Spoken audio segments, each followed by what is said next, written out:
Bonjour, ici Yves Côté pour passionmoto.com. Jour 4 de notre périple sur la route des Alpes allemandes.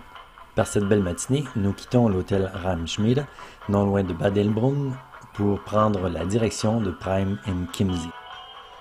C'est en arrivant à Bad Tölz que nous avons pris une pause près de la rivière.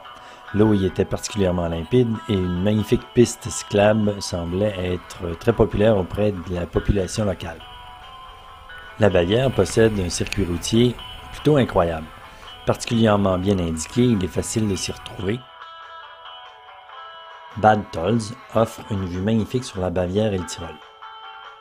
Près de 17 500 habitants y habitent.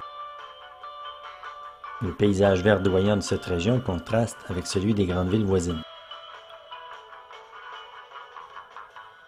C'est par la route 13 que nous arrivons maintenant à Bad Wessee. Situé en Haute-Bavière, dans l'arrondissement de Mischbach, il est situé en fait sur les bords du lac Tegernsee. Bad Wessee est aussi une station thermale aux eaux iodées sulfureuses.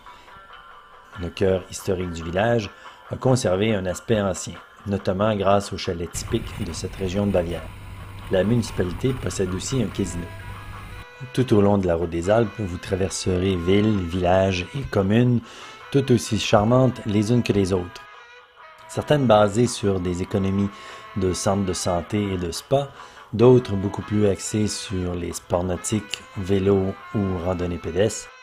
Vous trouverez sûrement à travers la route des Alpes plusieurs loisirs que vous pourrez pratiquer avec facilité.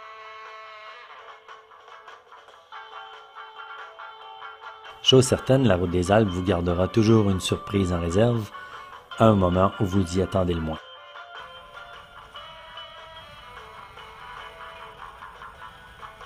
La route est vraiment superbe et le paysage l'est tout autant. Ce qui est terriblement agréable sur la route des Alpes, c'est l'enchaînement des virages. Notre BMW attaque les virages avec plaisir et s'en sort avec, ma foi, un 10 sur 10.